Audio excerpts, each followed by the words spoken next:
Well, thanks so much, Dr. Rao, for that. And thank you to Chris Ferrara, again, for suggesting that I come here and give this talk and do this recording. It really is a privilege for CFN to be able to publish and record these talks, especially knowing the legacy of the Roman Forum. On the plane, I actually listened to a piece from Dr. Rao from the 1990s during the Roman Forum, which was published a few years before I was even born, and that's a bit terrifying on one hand, but it's also very consoling on another. It shows us a few things. Well, firstly, it shows that the problems in the church have been routinely diagnosed by people in this room for many decades now. So I and my generation owe our place in this movement to those traditional fathers who set the stage, meaning there has to be a recognition that what we have been discussing here are old and historic problems that deserve a degree of respect and also caution. But it also highlights how far the traditionalist movement has come and how much it has changed and adapted to the needs of our time. We have entirely new generations of people learning about the faith in new ways, and with that comes their own concerns and problems. And much of that relates to Catholic media, especially on the internet. This has completely changed the way that the faith operates. If one denies that, this is as foolish as saying that, the printing press was of no consequence. No, of course not. It allows everyone to have much more access to every fabric of knowledge, but also puts the faith under a microscope. And that leads to a problem. You can see every detail that has gone wrong, and with stunning clarity. It also puts on display with perfect argumentation the arguments of the various positions within Catholicism, sometimes not so perfect, but also outside religions that are competing with the Catholic faith. And this can create a sense of crippling uncertainty on its own. And this is something I know many people of my generation have been dealing with all of our lives. And so while I don't have decades of philosophical, theological, or natural scientific experience, I do have a conversion story that I think can help explain some of the pitfalls within Catholicism today and how traditional Catholicism can meet some of those needs. Now, I want to begin by stating a problem that I have with conversion stories, and these are very popular nowadays, but I've never really been comfortable with them. That's why I don't really share this story publicly unless I think there is a really important need to share it. Now, the reason why these are popular is quite evident. It's present in our tradition. St. Augustine's Confessions, John Henry Newman's Apologia Pro Vita Sua. These are popular conversion stories. These are well-known works, but those men used their conversions to explain a point. Doctor's talk this morning had a reversion story that I think did this well as well. St. Augustine and Cardinal Newman used their stories to explain a number of points for the greater glory of God and apologetic reasons, whether disproving Manichaeanism or the Anglican Via Media. They were not used as they often are used today, which is to say, I was once this totally depraved sinner, but then I came into full communion with Rome, and now I'm saved for good. Well, for us non-saints, our entire lives before and after coming to Rome consists of many conversions, many falls, and many turnings back to God. The entirety of our lives really should be one big turning to God from sin, and it doesn't end with Rome or a return to a better practice of the Catholic faith. Rather, for many of us, that's just the beginning of the sanctification process. And I think displaying conversions as a sort of once converted, always converted undermines this point of a continuous life of giving more and more to God and less to sin. And you will come to see in my story how it actually becomes more complicated, more uncertain once I became Catholic. As many of you know, I had a rather bizarre childhood, but it didn't start out that way. I actually grew up in a family of morticians surrounded by dead bodies. Okay, that's probably a little bizarre in and of itself. But other than that, my family was very virtuous, some of the most naturally virtuous people I've ever seen. They were musical, hard-working Protestant family. And we never went to church much, but we read the Bible, and unlike many people today, my parents believed in something. At the age of 7, though, my life began to radically change. I quickly excelled in local theater productions. My family was heavily involved in the arts. And by the age of 10, I was going back and forth to New York City, meeting with, auditioning with, having special sessions with producers and executives for major theater companies on Broadway. And soon, at the age of 10, I got my big break, and I managed to get on a national Broadway tour of the Addams Family. Soon after that, I got another big break in California. I was hired on as a full-time Disney actor on the Disney Channel. My career was set. I was only 12 years old. I was making a lot of money. Get recognized every time you go out on the street. You get tens of thousands of followers in a day. My career was set, but there's risk involved in this, of course. Even though these are things that can be very pleasurable in the moment, it's still putting a lot of responsibility on a kid. And even though it's a team effort for the family, a lot is hinging on you. And sure enough, there was trouble in paradise, so to speak. When the show was finished, I had my years at Disney. I was a teenager, and the pressure was really to move on. As a teenager in Hollywood, you're expected to move on from your Disney phase and start doing more serious things. And teenagers in Hollywood are pressured into dropping their educational and child labor rights. In California, this is something becoming legal 18. That's where you give away your child labor rights, you give away your right to education. They can work you as many hours as they want. And corresponding with this, a lot of the productions I was auditioning for and having to be involved with, they were increasingly bizarre, they were sexualized, they were completely pointless. And this, of course, depressed me. I was even thinking about this at the time, and for the first time, I began questioning what all of this was for. I was extremely unhappy. I started wondering, do I even like doing this? And I started to seek something higher, even though I didn't know quite what that was yet. If anyone knows me, he knows that I'm not a retreating kind of character. I love the West. I love America even. But it is not disinformation to say that the West is tormenting to live in as a secularist. It can be miserable for somebody without the Catholic faith. We have immense pleasure, comfort, and living standards, more so than ever before in history. But the paradox is that most people are sad. Most people don't even think about things. They think about sensations and then writhe in the misery and pain because there is no meaning to the suffering that inevitably enters the equation. For some people, though, the fact of suffering and doubt forces thought.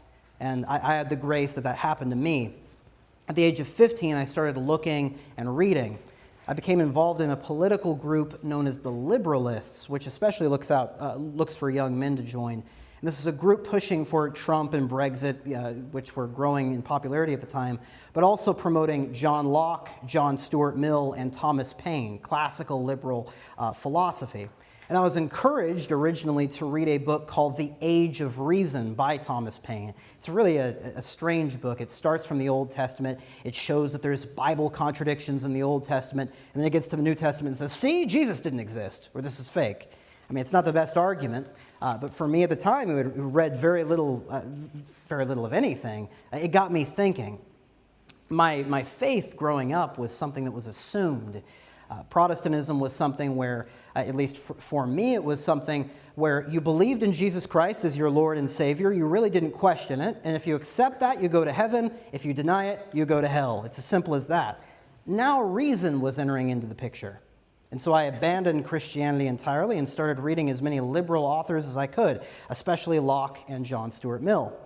I lost any semblance of that original childhood hope, but I had something to look for at least. I was obsessed with these liberal philosophers. And within a year, another man entered the picture that I had an opportunity to see in person, and it completely changed my perspective really on everything. And that was a man named Dr. Jordan B. Peterson. I'm sure many of you know who that is. His biblical lectures left me with the impression that there was a spiritual and psychological sense that I was missing in the text that I had dismissed. The common perspective today that everybody is raised with on the intellectual tradition was that man started out as being completely superstitious. Some people rose above it in the classical era, but then came those Catholics with the Dark Ages, and that started complete darkness. The Renaissance and Luther pushed forward the way for free thinking. Then you had the Enlightenment. We defeat the Nazis, we defeat the communists, and boom, you have the end of history. The good guys win, utopia. But the thing I was hearing now with Dr. Peterson was that the Western tradition had more in it than Mill and Locke. There was a psychological and religious dimension that I had not yet considered. This led me to agree to listen to my panicking parents who thought my lack of faith was sure to damn me, and I met with a family member who was a Presbyterian pastor, and I heard him out. He gave me a book by a modernist-leaning ex-Catholic priest who said that scrupulosity and shame was at the root of the problem of Christianity, and we just need to get rid of things like not eating meat on Friday, and Christianity will be positive again. Now, the ex-priest's argument I had no time for. I wanted a rational reconciliation of faith and reason. I wanted to know what these psychological and spiritual phenomena that Peterson had pointed out were. It didn't answer any of my questions. But the Catholicism he was attacking did interest me. I knew nothing about it, but I wanted to know as much as I could about this thing that I've previously never given any consideration to. So I bought St. Augustine's Confessions and a number of basic apologetic books.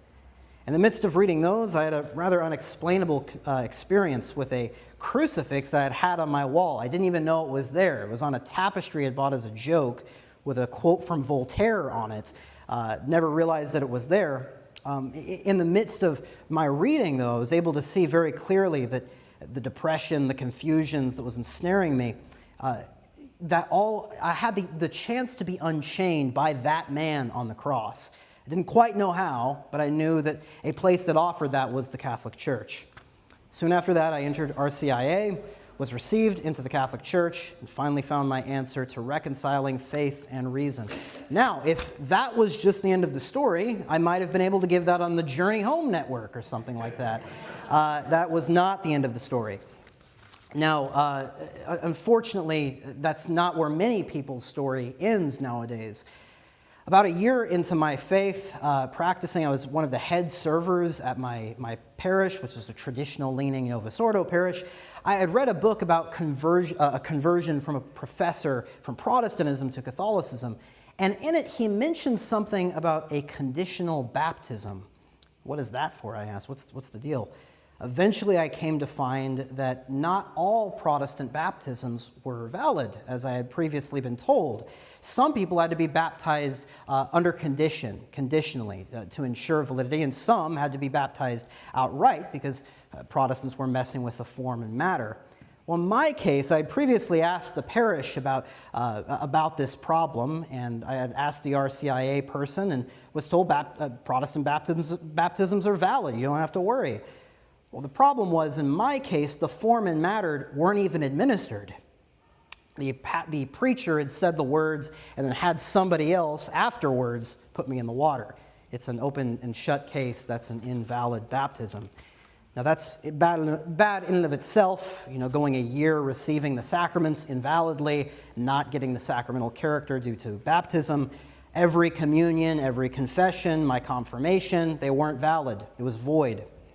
I wanted to rectify this as soon as possible, of course, and yet when I brought this up to my priest, I was told that Protestants don't have to follow sacramental form, and that they can use invalid formulae and administer invalidly, and it's still made valid by the fact that there are Protestant brothers and sisters. So, no argument I could make could suffice. I thought maybe I was wrong. I called Catholic Answers. They told me I was wrong. Protestants are outside the church. They don't need to follow sacramental form. Later, they deleted that whole interaction, of course.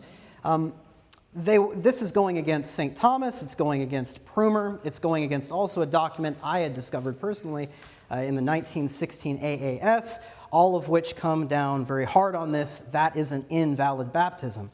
I even tried talking to the bishop. The bishop's staff told me the same thing and even suggested this is a sign of mental instability. Now, think about in such a circumstance what you would do. Your sacraments are invalid. You're to the best of your knowledge, in a state of mortal sin. You're relying basically on baptism of desire or a perfect act of contrition. You know the problem. The church authorities are telling you one thing, and your reason is telling you another. Now, I know some people, when I tell them this, have a reaction of, well, what's the big deal? Why not just trust God? Well, that's easier said than done. It's difficult to do this, of course, when you're a new convert. The only thing you want to do is receive the body and blood of Jesus Christ you've been so excited about, and now you can't even go to confession for your sins. You can't receive communion in good conscience. It's like being a pagan before Christ. That's how I described it to some friends at the time. A church is coming, but it's not for you. There's a lot of anguish involved. It was difficult to even get up in the morning, I'll say. And there were other options here. I could try to convince other priests to go through with it secretly. I could try to get baptized in the Orthodox Church. They rebaptize all Catholics. I could get somebody else to baptize me in a pool, but this would be very difficult to go through with a vocation. And I was a Catholic. I believed in the Catholic faith. So I chose to fight this. I had to get a canon lawyer to help write up some statement to the diocese with all of the documents listed. There were, again, very clear cases, such as that 1916 AAS, St. Thomas, Prumer. I took it to the priest, and finally he agreed to baptize me conditionally. Now, needless to say, you should not have to involve a canon lawyer to convince the church to baptize you, or to inform your priest of basic sacramental theology like matter and form. We have enough to worry about with our own sin to be dealing with such things. But the scariest part about this was that shortly after this, I produced an article for 1 Peter 5 detailing all of this. And the amount of people that messaged me who either had the exact same thing happen to them or much worse cases, and their baptism was still seen as valid and they were sent off by the bishop, it was really astonishing. I mean, it was too many to enumerate.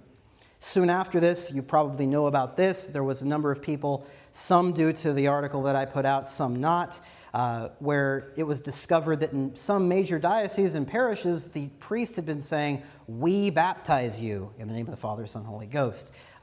So that means all of those hundreds of people were invalidly baptized.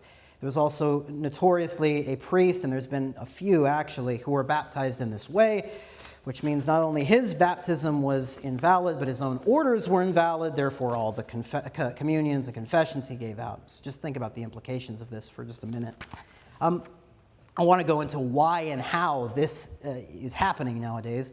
I do think it's important. If you go to, now it's called OCIA, not RCIA, they usually give the person in charge of that, which is usually, I mean, just is what it is. It's how the demographics are. It's usually an uninformed woman who's in charge of the OCIA. They've completely taken the power away from the priest. The priest is not involved of forming these new converts. And they give them a sheet, and it says, the Diocese of so-and-so accepts baptisms from these denominations, Baptists, Evangelicals, Episcopalians, etc.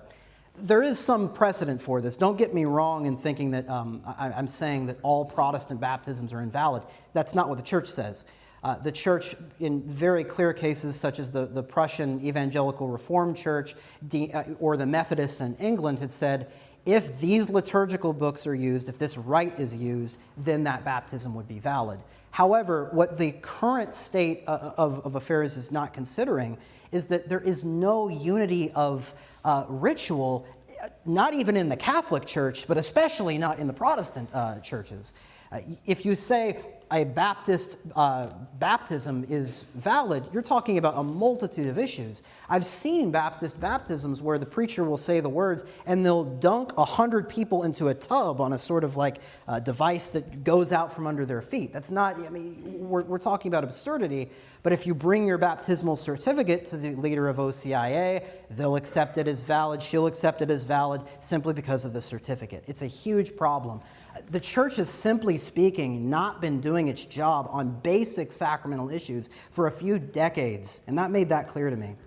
I'd only been Catholic for a year, and I had already been receiving invalid sacraments. Not just in this case, but the priests, I've had priests in numerous confessions within the new rite who refused to say the words of absolution. In addition to this, I faced so much liturgical abuse within even the first few years of being manhandled by priests trying to lift me off the ground when I wanted to receive on the tongue. I saw endless liturgical abuse in practically every church 15 minutes away from me. And when I asked priests why I had to put up with this, the only answer I could get, other than scorn, was I had to treat liturgical abuse like looking upon Calvary and offer my sacrifice with the pain that Jesus mystically feels through that liturgical abuse. That is blasphemous, and I see this all the time. I've not only seen that in person, I see that on the internet daily now. I don't know where that comes from, but it's blasphemous. When Catholicism is coupled with ugly and incoherent legalism, where the only reason the faith is practiced is because the ecclesiastical bosses say so, it becomes a vile distortion of what it should be. When faith and reason are separated, this religion can become a caricature that the Protestants make it out to be. We can't let that happen. And so the baptism conundrum, the liturgical abuse, the cognitive dissonance, it left a wound. It leaves a wound on many people's soul. And certainly within a year or so of that incident, it hurt to go to the sacraments, even after getting everything resolved. It was a mix of scrupulosity, sadness, and uncertainty. Now, what's the solution to all this problem? I mean, it's a big problem, of course. It can't all be addressed in one talk, certainly. I say this to people when they ask what to do in the immediate circumstance. I think that should be obvious. I think everybody here is on the same page. You got to get to a place that's sacramentally safe. You got to get to a trad priest, traditionalist priest who has been trained in a traditionalist seminary, who is able to, you're able to give some sort of respect and faith in his judgments on these sacramental matters. It simply can't be done in most local parishes now. It's an unfortunate thing, but it simply is the truth. But even that doesn't fix the full problem. The trust is fundamentally broken, and so we need to find a way for the traditionalist movement to restore that trust and find a way to come to a greater certainty. Well, during the time that I had discovered the traditional Roman Rite in searching for a safe place to go to church, I had started by comparing by hand the new and the old Mass, rather than relying on external sources. I wanted to find a safe place to go to church, and now I was sitting down, getting away from the controversy. I couldn't explain the changes that I saw in that text, putting aside the liturgical abuse. Now, I also, at the same time, started reading the fathers of the traditionalist movement, Archbishop Lefebvre, Michael Davies, Chris Ferrara, listening to men who became my heroes, such as the late and great Dr. David Allen White. And what these men presented was a Catholicism detached from legalism, where the truth was seen as more important than an adherence to unjust laws that undermined themselves and their final ends. What was proposed in these books and these talks was a measured way at looking at the church's magisterium, where we understand that the church speaks through different modes and with differently weighed theological notes, and that the real problems can really only be addressed by a serious discussion concerning the liturgical reforms and the interpretation and substance of the Second Vatican Council. But I'm not here to make a complete defense of Catholic traditionalism, even though I do think it's a crucial piece of the puzzle. What I really want to do here is put forward what I see as a necessary shift in our movement and in Catholic media to better meet the needs of weakened souls in our times, as one who has been there.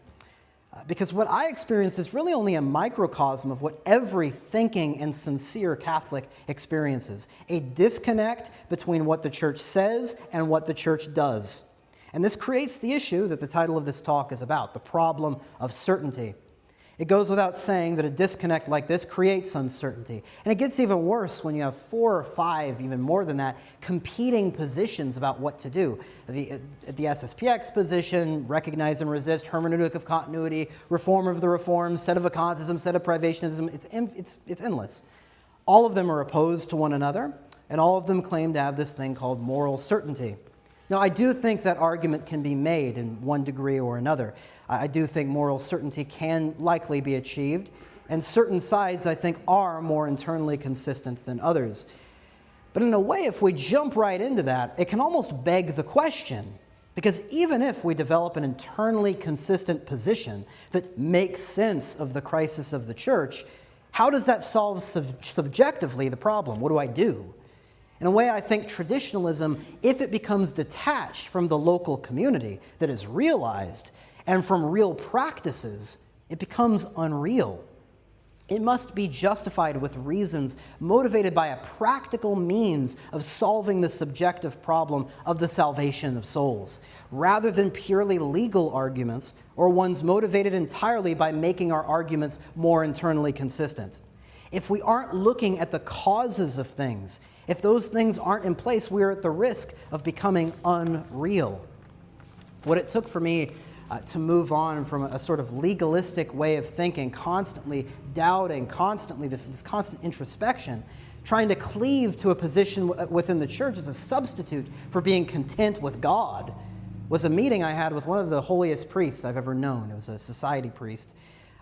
I printed off pages and pages of syllogisms for why each position within the Catholic Church I saw as being deficient in certain legal, practical, or doctrinal ways. I said, I'm miserable. I don't know what to do. All this doesn't make sense to me. It seems every single position has fatal flaws in one way or another. He took out a note card. He wrote on it, Lex positiva non obligat cum gravi incommodo, and he stuck it on me. That's a legal maxim. It means positive law does not oblige when there is a grave inconvenience. That might seem obscure, but what that showed to me, and if you study that legal maxim, it shows you're not going to be bound to be spiritually drowned. You will never be in a position where obedience demands you fling yourself into hell or go into absurdity, which is the dilemma that I was feeling. And he said to me, you will always have dark clouds in your life, and the church for the foreseeable future will remain eclipsed. But the supreme law is the salvation of your soul. I need to realize my faith. So how do we realize our faith? Well, I think this is done firstly through practice, and practice that leads to certain goals. It starts by stopping this paralysis by analysis, to use a turn of phrase. And that's the point of the play Hamlet, if you've ever read it. It starts out with this young, bold figure full of potential, Hamlet, and he can't actualize the potential. He has all this eloquent speech, all these eloquent thoughts. He can't make it real. Why? Because he's stuck in introspection and doubt over what he is doing. If you haven't listened to Dr. David Allen White's lectures on Hamlet, that really made all of this click for me. It's that introspection and doubt, that excessive introspection, that can be brutal and it leads to problems. And it leads to problems that I also want to mention. It impacts converts and cradle Catholics. This is not unique to converts to the Catholic Church. Something I've experienced in these 6 or 7 years or so as a Catholic is that there is a substantial disconnect, I've noticed, between those who are raised in the traditional faith and those who are not. This is an age-old problem.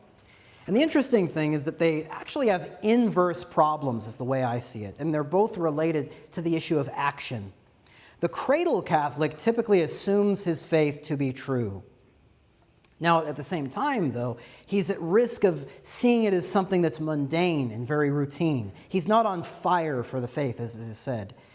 His goal needs to be lit on fire for the faith. Come to love the traditional Latin Mass, come to love the traditional faith and sacraments, not just because mom and dad said so, but because he truly loves it for what it is.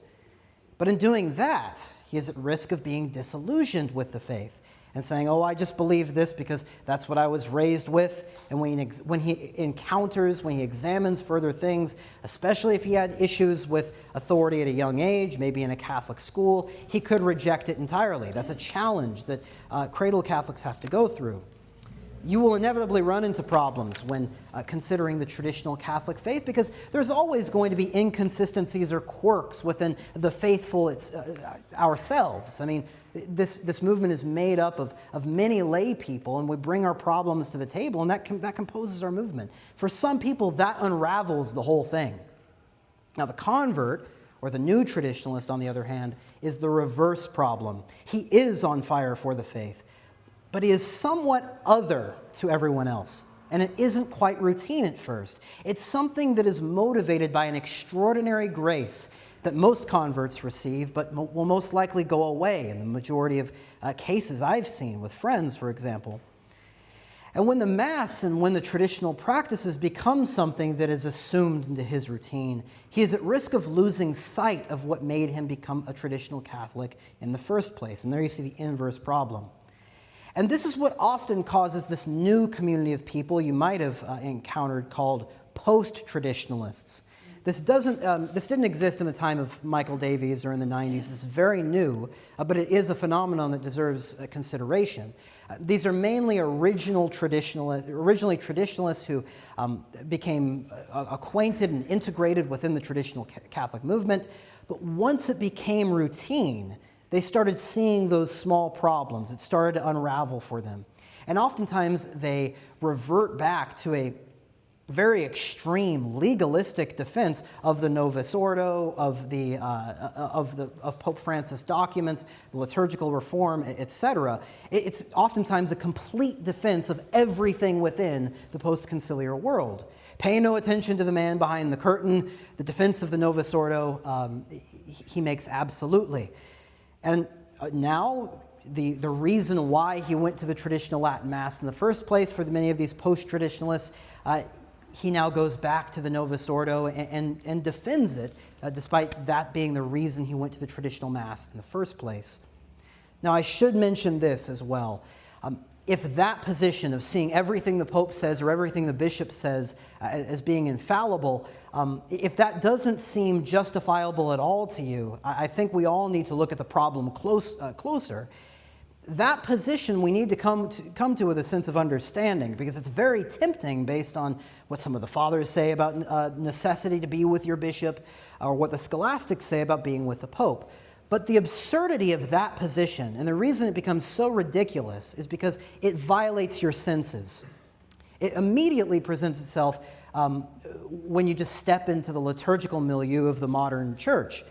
I once had a case where I went to Mass where it started off, and it continued through the Mass, with a number of shirtless Aztec dancers, followed by a mariachi band, and a situation where the Eucharistic prayer, each word, there were 4 or 5 celebrants who said each word of the word of consecration in a different language separately. It was pandemonium. It was complete chaos. It was followed by a terrible distribution of communion. Nobody knew what was going on.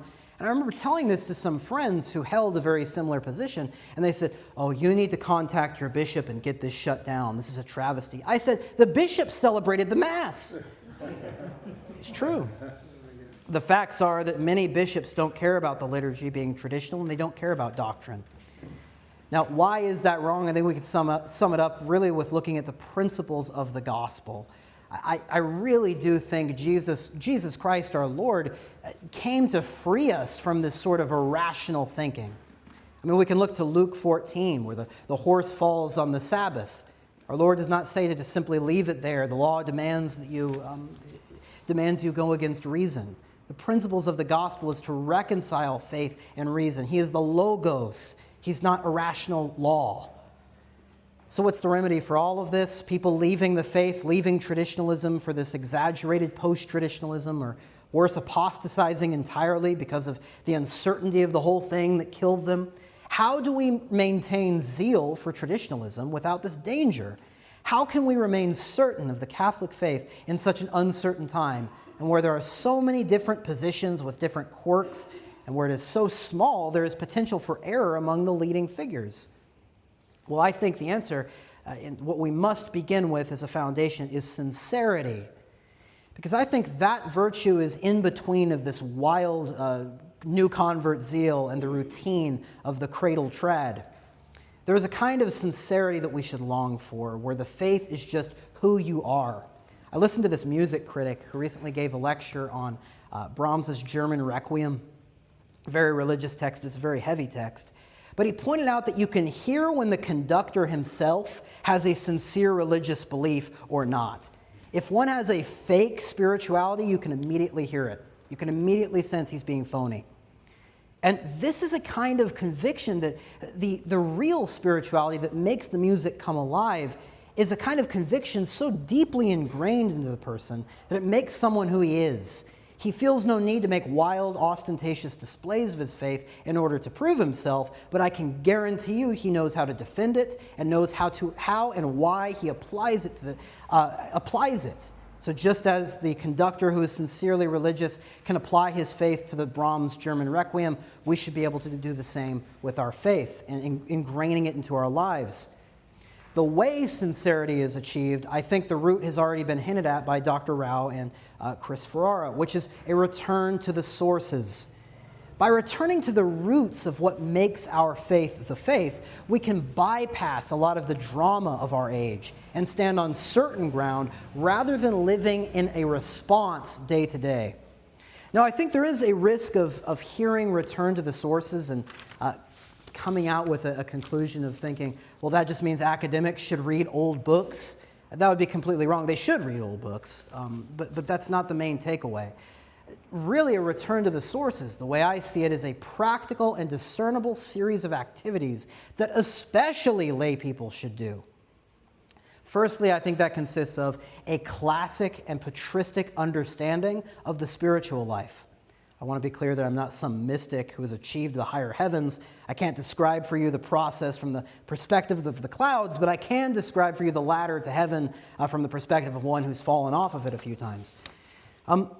This really does involve us having a renewed understanding of the liturgy, which is central to our spirituality. And that's really unique to traditionalism. It's something that traditionalism has a unique answer for. It needs to be something that I would say is auxiliary, and by that I mean it's something that is aside from the primary purpose of the sacrifice of the Mass, which is, we have to remember that communion and the way we receive the sacrament is working ex opere operato. It's not necessarily because of our good dispositions. We have to be coming to the sacrament in the state of grace with a sacramental character, but it's working through the work worked. But the thing I want to point out, and the thing that I think is so important to understand, is our devotion, which is the way that we respond to God habitually, the way that our soul is constantly responding to God, devotion. That does not work ex opere operato. And so, I think the liturgy, in that secondary purpose, helping us grow in devotion, is crucial. And many of the fathers point out that the liturgy has to be viewed as a sort of gymnasium for the soul. And this sort of humanistic view of the liturgy, if we want to use that loaded term, viewing it as a place where we can build that habit, it's something that the liturgical reform originally sought to achieve, but it failed to do so in the new Mass, in which we can now achieve in our movement. All of the Eastern Fathers, especially in the work called the Philokalia, speak or allude to this training ground concept of the liturgy. And the Western spiritual writers do as well, where we see going to Mass, going to the divine office, as a way to develop the habit of refocusing on God. Now, why is this unique only to traditionalism, I said? Well, it's because in order to have a good training program, there needs to be proven consistency. And if the Mass is something like a banal fabrication, you have no guides who have used this before. You are running blind and scared. You have to be able to trust the text that is received and approved. I also want to briefly mention meditation. This is something, the classic Ignatian way of understanding how we go through meditation, the classic Ignatian retreats. This is something the traditional movement has uniquely preserved. It's something you see prevalent throughout traditional communities. If somebody comes into the church through your average parish, they're never going to hear about these things. You will inevitably hear about these things if you go to a traditional parish. It's one of the things we should really cherish about the traditional movement, is the preservation of those. Basically, I would say we need to get away from a legalistic understanding of seeing Mass like a blood tribute, where you suffer liturgical abuse to avoid going to hell for missing your Sunday obligation. We can't see it as that. Absolutely not. Now, next is concerning another point which I think is crucial for returning to the sources, which is one of one's reading. And this is important. It's emphasized in both Western and Eastern sources. Erasmus in the West, who is dealing with a lot of the same problems we're dealing with today, he wrote a book called The Handbook of a Christian Knight, which is a cornerstone text in Western spirituality. And in it he says that everyone should especially be going back to reading the Fathers, especially Augustine and Origen, because reading them, they have the most nuanced and easy ways to understand readings of Scripture.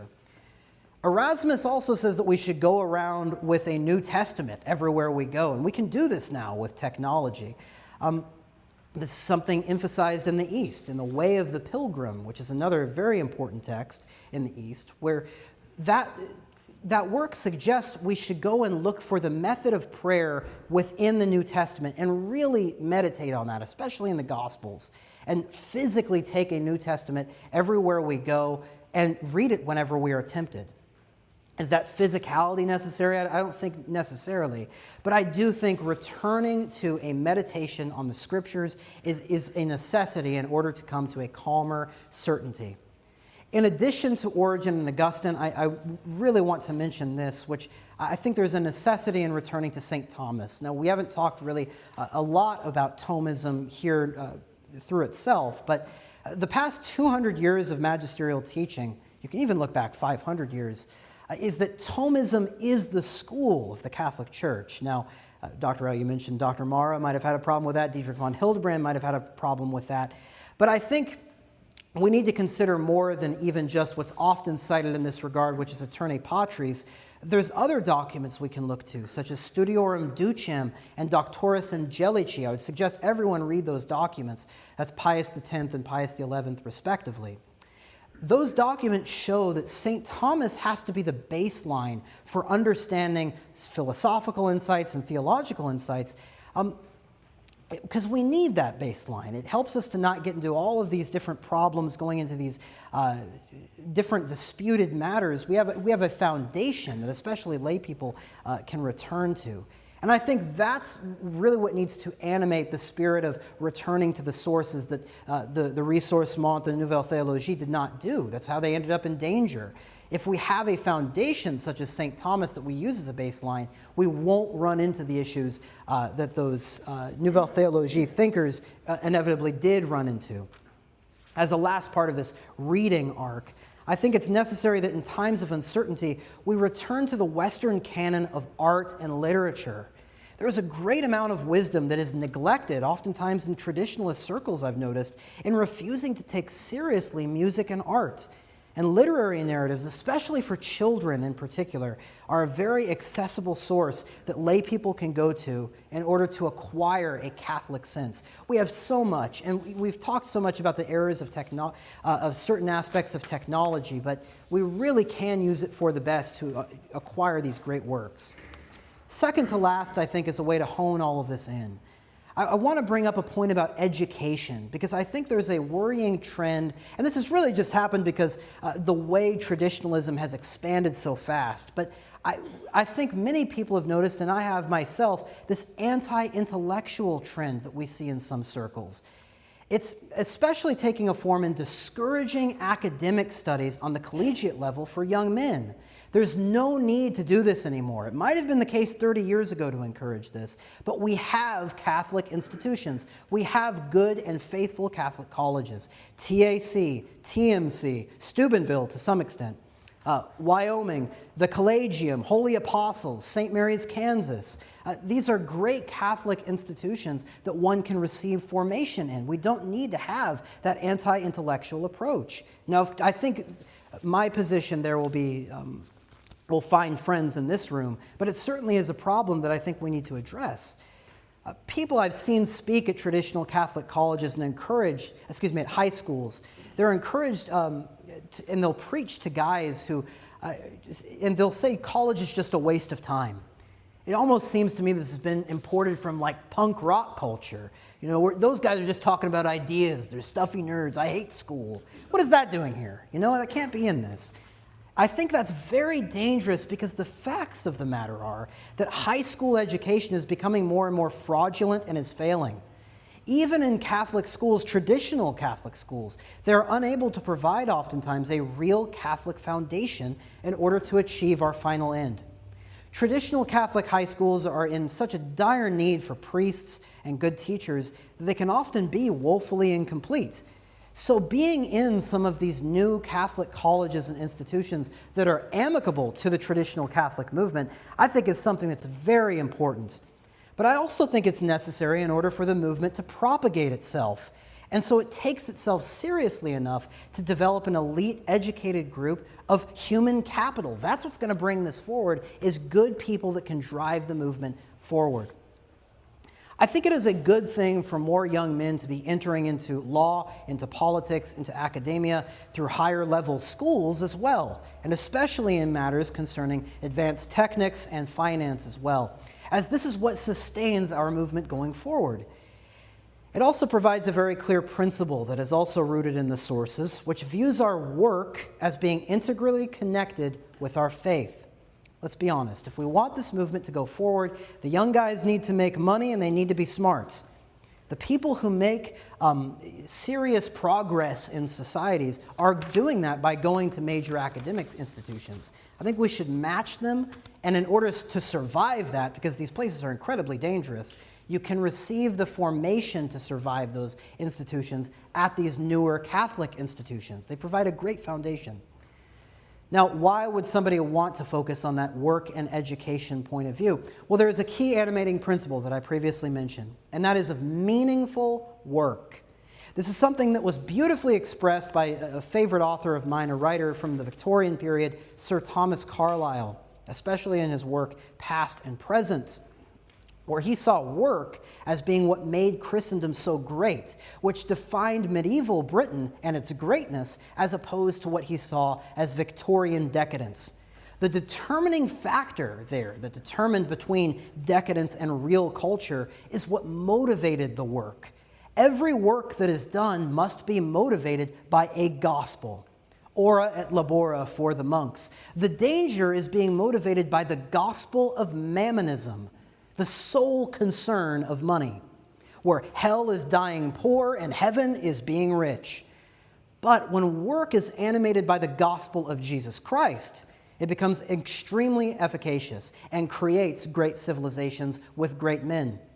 Work backed up by a true gospel proves and strengthens men.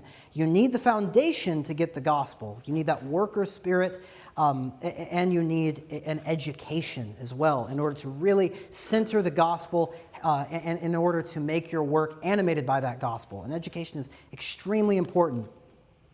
And this is what the conversation after Jim's talk yesterday really started to come to a consensus around, I noticed. Before all of these activities in the world can be understood, they have to be seen in the context that we are entirely dependent on God's grace. This cannot be an abstract effort, but one where we understand that salvation and growing in union with God should animate everything we do. The way we survive in understanding times is by relying on God's grace and fortifying it with practices related to our salvation and union with the good. It is not by achieving more and more rational certainty as a substitute for true union.